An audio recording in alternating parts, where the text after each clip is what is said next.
So this game we're playing Senna. I just picked Senna because I felt like playing it and I thought my matchup was decent. I've been wanting to try this farming Senna build out that I've been seeing in LEC a lot.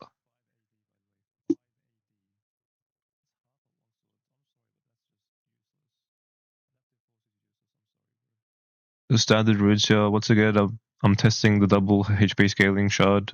I think it's pretty good in lanes in which you don't need HP early. I think the adaptive force shard is quite worthless, to be honest. It only gives you 5 AD, so if you're not looking to fist fight early in like a lane where you're playing Draven or Kalista, etc., I don't think the 5 adaptive force actually matters a lot. Oh, sorry, it's 9 adaptive force, but it's 5 AD. So yeah. Anyway, so this game we're playing Senna Blitzcrank, Kha'Zix Senna Blitzcrank versus Lilia Zaya Milio. How I want to play this lane is I want to give push early since Senna and Blitzcrank are quite weak in the early game. We can look to trade to short trade with Blitzcrank hook and just Senna auto Q W and out. It's hard for us to all in them, even at level 3. Probably need to like hook them first and chunk them, and then on second hook or flash Blitzcrank E we can kill them.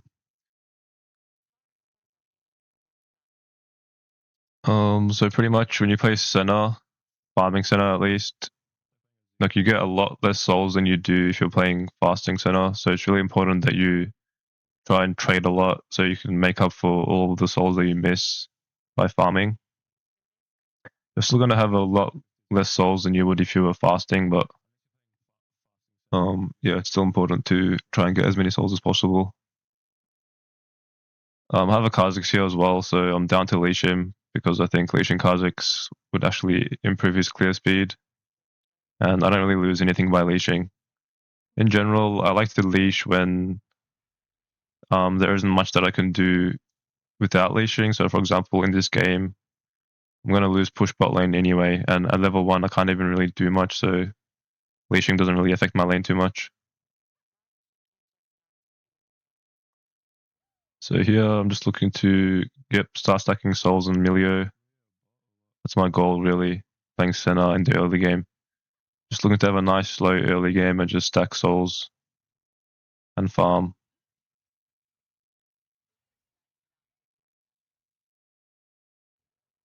Yep, so here, I don't mind trading HP as well, playing Senna. When you play Senna, it's fine to trade HP since you have a lot of sustain with Fleet and your Q, as long as you aren't getting too low. And especially like in a lane like this where they're unlikely to all in us, it's fine to trade HP for a few souls here and there.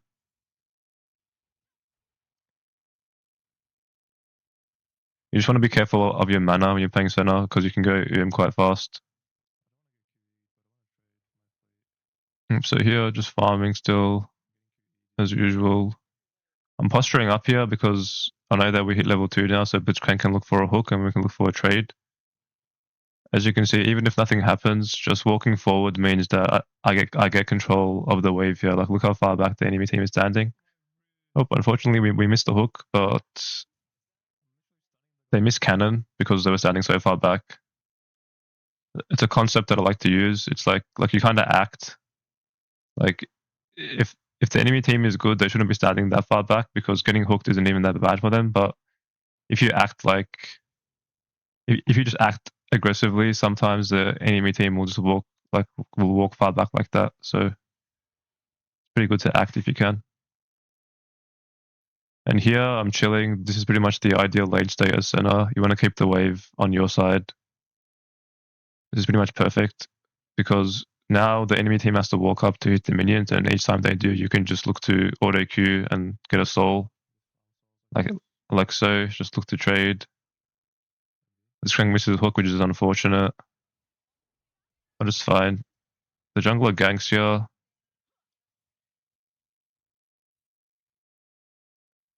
Which is fine. He traded Flash to chunk me out, but I don't mind too much. I still have a potion and I still have heals on Senna and biscuits, so I'm chilling. They're looking to just heal up here so they can't dive us because my jungler's topside, so I want to play safe here. As Senna, you really want to base ideally on 1,000 gold or 900 gold, so you can either buy Swiftness boots or Serrated Dirk. I think Serrated Dirk is a lot better for trading. It gives you a lot more trading power, but Swift is really good on Senna, so you can stack souls on the enemy a lot more. When you have Swiftness boots, it's really easy to just walk up and auto queue the enemy without taking damage. And it just pretty much allows you to stack souls more. Here, I go for a Dirk because I'm playing with a Blitzcrank, right? So Blitzcrank is looking to all in. He's a champion that wants to hook people and kill them. So I want as much damage as possible for when if Blitzcrank does land a hook, then we actually have enough damage to actually make something of it. Whereas if I went Swiftness boost, and even if Blitzcrank lands a hook, it's unlikely that I'm going to have enough damage to actually kill the Zaya or the Milio. So that's why I went for this Dirk here. Now Kha'Zix is on my side of the jungle, so we can look to trade here. Yep, nice hook. See, as I said before, it's unlikely that we get to kill Zaya in one hook because Senna doesn't do that much damage. It's not like I'm playing Draven or Kai'Sa or something. So this is pretty much what we want to do. We want to just like whittle them down. Use hooks to like trade a lot of HP and chunk them out, but don't overcommit to the kill because we don't have enough DPS. And yeah, so what we did there was we are looking to trade since we know our junglers on our side of the map. So any trade that we take is good because we can probably convert good trades into like a dive or a gank. Now we try and take the souls and base. Don't get baited into hitting the plate here. A lot of players that I see would like try and take the plate there, but just think about your tempo. Taking the plate there is really bad for your tempo.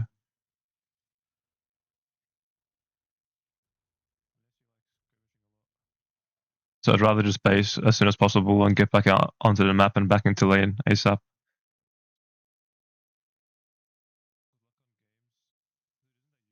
Yep, buy boots, standard buy.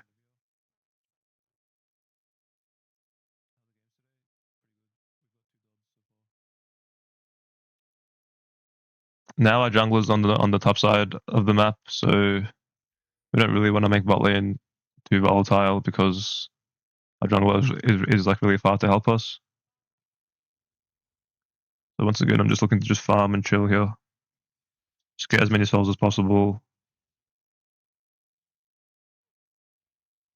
If their jungler's on our side of the map, so we're chilling. Looking to chunk Milio here and then just get out. Yep, so nice hook, and then I ping my Blitzcrank back because I don't want to take like an extended fight there since it's 2v3. I'm down to just take the chunk and the soul. So now that Milio is chunked, it means that he probably has to base again,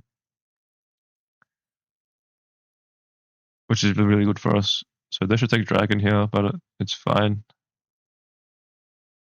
Yep, nothing we can do. Our Kha'Zix is making a top play to trade the Dragon, which is nice. And we're just chilling here. I'm slow pushing once again. I want our Blitzcrank to check our blue buff here since Lilia could be on it.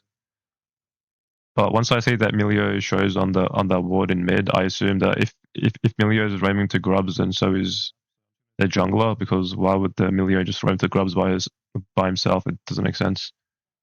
Now that we know that Milio's top, we can make this play here. We get his flash for free. I want to take a soul here. I don't really want to all in like this, but I think Blitzcrank C is a good angle. It's fine to chunk him like that.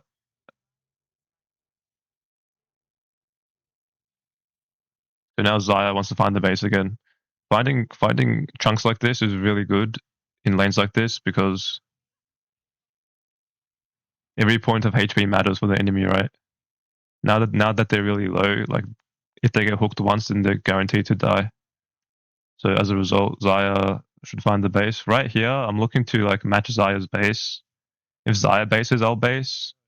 Because in theory, she should base if she's good. And then if she bases, I'll base, and my wave is frozen, so I'm chilling. If she stays, obviously I'm going to stay as well. I see her base there, so I'm just seeing if Blitzcrank lands the hook. If not, I'm going to take this cannon and that creep over there, and then base. You want to thin the wave before basing on a freeze, because the last thing that you want is if you base on a freeze like this, and then when you come back, your waves crash into the turret. Normally I like to leave at least 4 minions, like at least 4 more minions alive in the wave compared to my wave. So if I have 3 minions on my wave, I'd like to leave like 7 minions on the enemy wave. That way, the wave will freeze perfectly like this, as you can see. So now that I'm back, I've only missed 1 minion, and I've matched Zaya's recall, so we're the same tempo.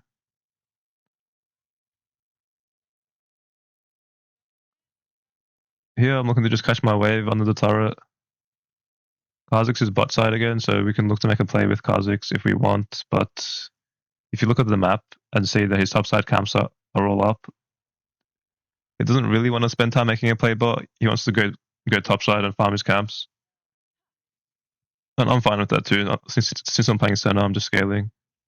Yep, look to just auto Q once again as much as you can. Looking for an all-in here. I W backwards by accident, so it ends up going ugly.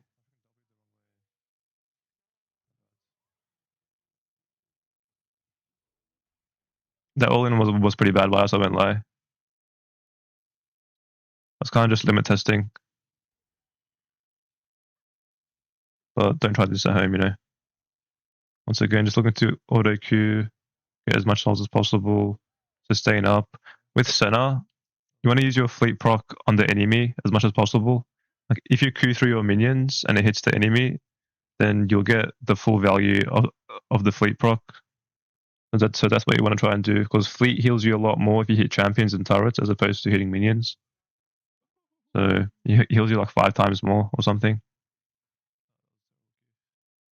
So as you can see, even though I got chunked to 1 HP, I'm playing Senna, so with fleet and Q, you can just heal yourself back up.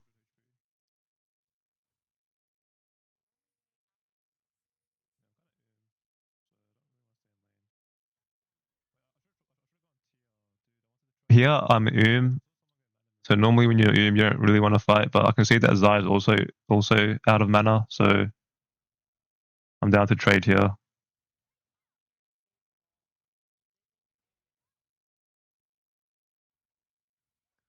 Land the hook on Zaya, that's really nice. Should be a kill here. Oh no, the Milio ult saved her. Oh, never mind. Now we can dive Milio. I made sure to just tank there since I'm high HP. Normally you want your support to tank tower dives, but since I was high HP, much better for me. But it's much better for me to tank there. But now we're in a really good spot. We have a nice amount of souls. We're farming well.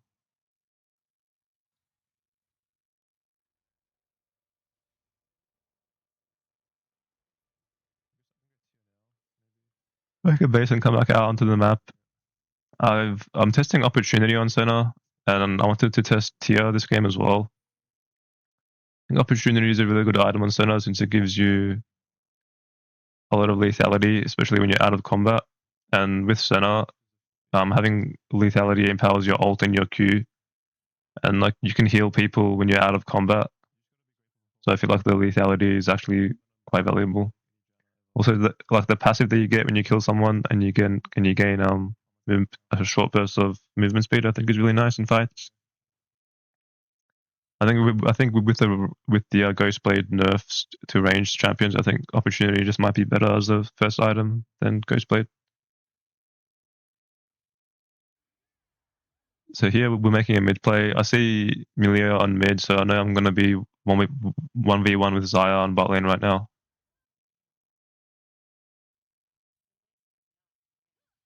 I think I actually pushed my wave too fast there. It would have been much better if I slow pushed that wave and crashed it with the next one. But that's a mistake on my part. It would have been better because if I were to slow push my wave, then it would have my wave would have crashed at the same time that Blitzcrank would have came back bot, and then we could have made a play on that big wave. It is what it is. Another soul claimed. So here we have really good vision bot since Blitzcrank made a mid play, and then he got vision bot on his way to bot lane.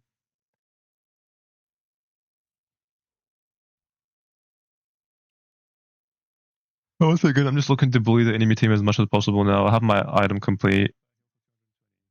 I'm really strong. I ult late, so Blitzcrank dies, but it's fine anyway, let's be honest. Support lives don't matter anyway.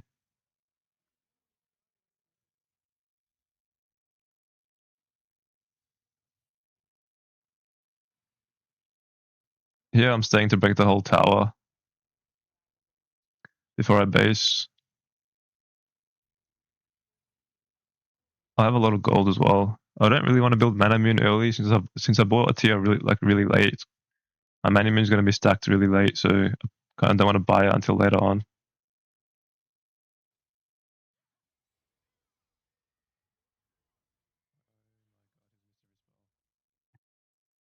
So I think this game I end up going for Edge of Night, if I'm correct. Yeah, Edge of Night. I have the double scaling health runes, shards, and I'm really far ahead. So my philosophy is that if you're really fed as an ADC, then you have like the luxury to build more defensive items. Since you're so accelerated that you already have a lot of damage, which is why I'm going for Edge of Night here. Okay, here I'm too thirsty for souls, so I end up dying, which is quite bad. But I got like 2 souls for that, so I'm gonna call worth.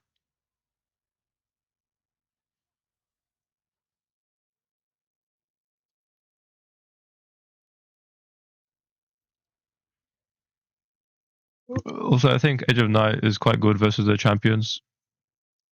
It will block a Lulia spell, which means I won't get slept. And they don't really. It can also block an Anivia Q.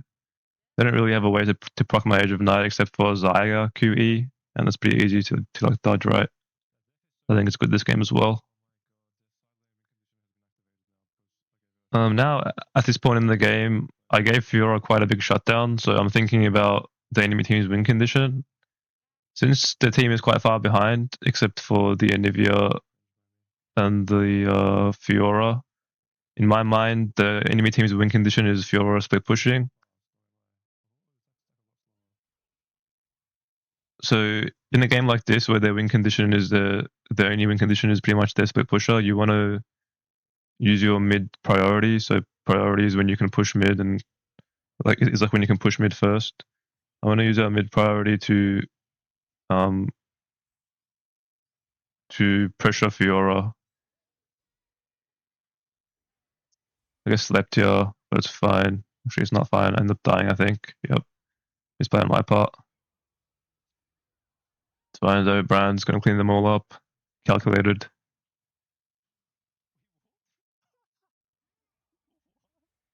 Brand somehow bugs through the wall.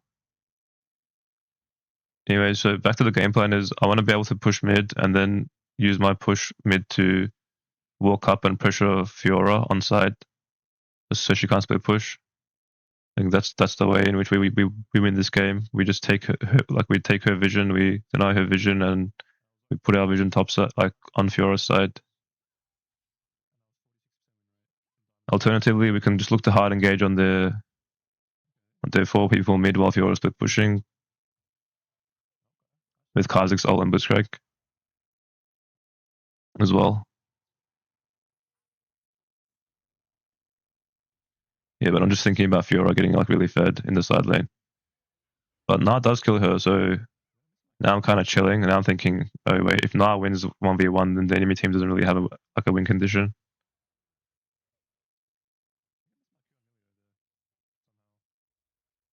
Yeah, we kill Xayah there.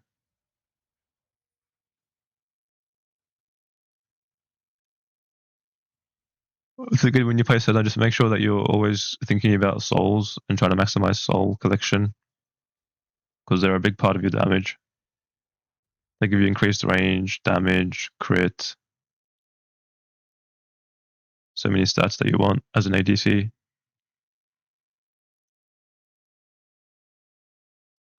And now I'm probably looking to purchase LDR, I think, or I think Black Cleaver is better in this game though. I can't remember what I end up buying, but since I have so much health, I think buying an LDR is not worth it since I don't get much value out of the passive. So if I need armor pen in this game, I should buy a Black Cleaver.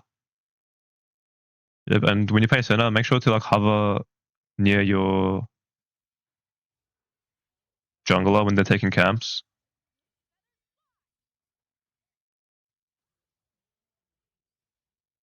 because camps drop like a lot of souls for you. Yeah, and if your TP's in here, I mean, she doesn't TP in, but she dies. And once again, I'm thinking that's really good for us. Each Fiora death means a lot for us because it buys us a lot of time in the side lane, which Fiora should be using that time to like pressure the side turrets and split push. But if she's dying like this, then it's really good for us.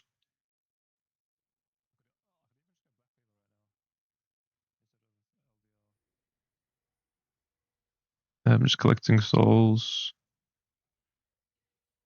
Nice hook. When you play champs like Senna as well, try and hold your W for when the enemy when the enemy is stunned or CC'd. Pretty much guarantees that's gonna land, and it's quite a hard spell to hit. Like to just like throw out randomly because it's so slow, right? It's really easy to dodge.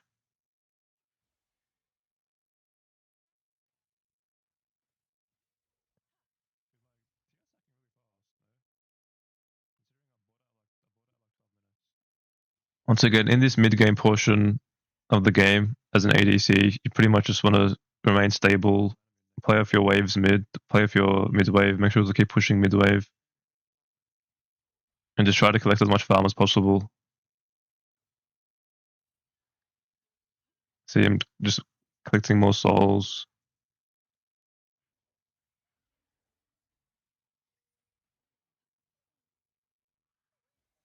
Like the mid wave is a really big part of playing an ADC in the mid game. You want to make sure that like it's always good to be able to push the mid wave, but the thing is, both teams want to push the mid wave, so you need to be careful to not get caught on the wave as well. Because getting caught on the wave is like a very common way in which ADCs die in the mid game, and dying as an ADC in the mid game is quite bad because if they kill you, it pretty much means that they can always start Baron or Dragon or an objective. Since death timers are quite long from the mid game onwards. So here I know my jungler died, so they might look to start Baron. So I'm just looking to chunk them on their way in. Although their jungler is dead, so it's unlikely, but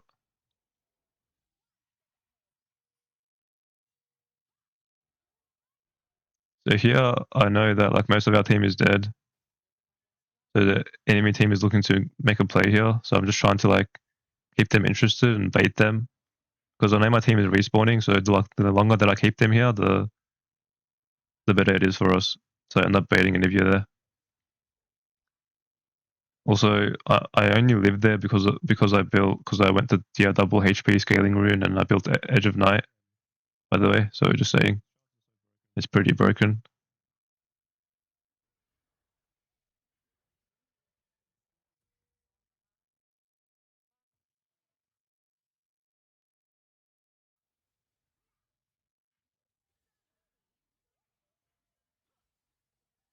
But my team is making a bot play while I'm dead. This is not ideal, so I run straight bot to try and salvage the play. Normally, if I'm this far from a fight when it starts, I wouldn't even bother running there. I would just like go mid and farm mid while my team's fighting because I think I won't make it in time. But I saw that Na was full HP, so I thought he could buy a lot of time for me to come. So I decided to commit. I don't think flashing there for their jungler is worth it because it's just one kill. It doesn't really mean much. But I thought at the time I thought I had to kill her as soon as possible because the rest of her team could come. So that's why I flashed on her. And now that she's dead, right, now I can 1v2 these guys easily. I know that I can 1v2 them because I'm playing versus Anivia and Milio.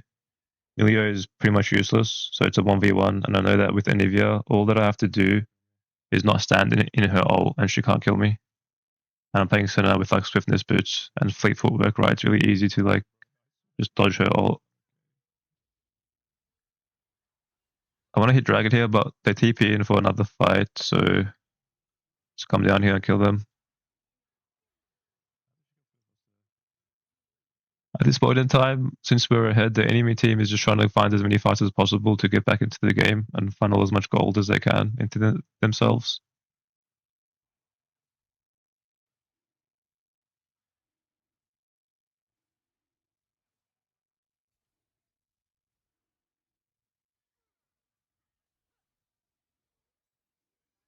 So this is one thing that I like to do.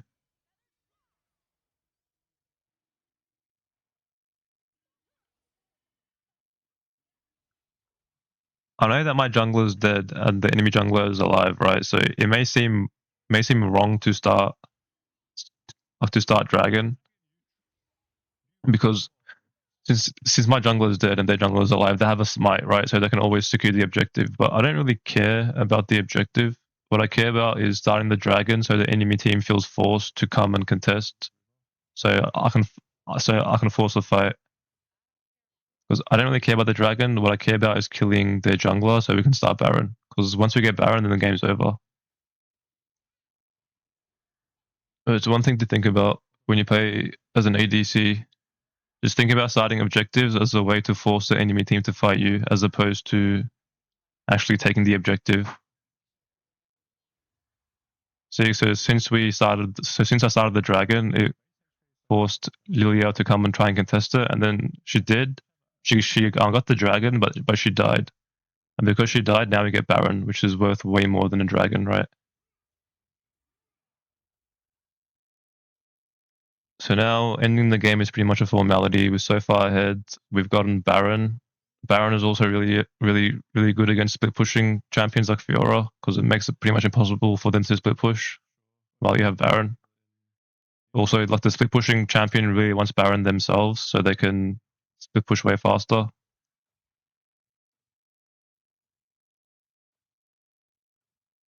So now it just pretty much comes down to just using our Baron to break the enemy's base and end the game. Nas pushing top, Brand is pushing bot. So I'm just trying to like push mid as well at the same time so we can have 3 pushing lanes. And as you can see, I'm really scaled at this point in the game as a Senna, so my damage hurts a lot, and I have really high range. So how you want to play Senna is you just want to like just poke the enemy down like this with your range and keep them at range, space them, make sure that they can't get onto you.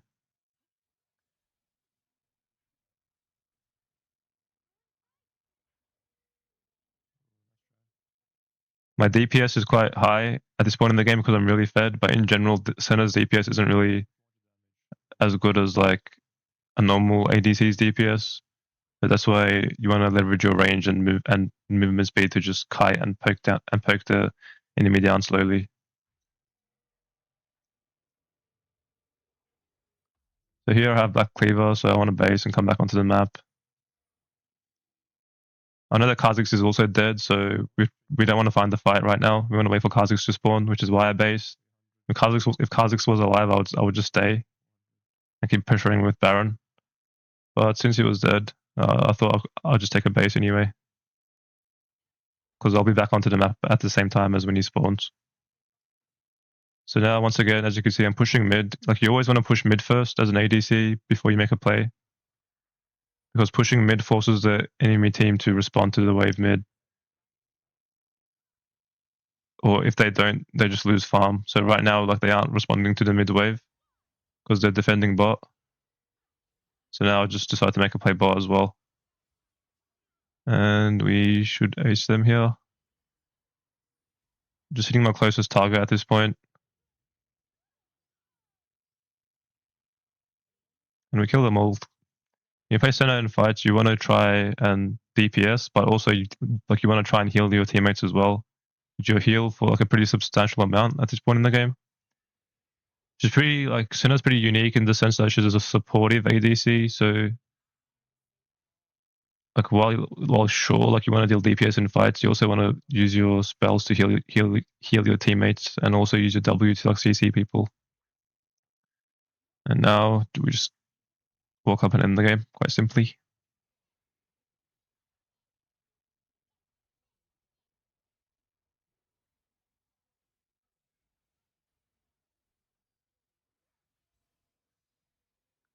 And GG.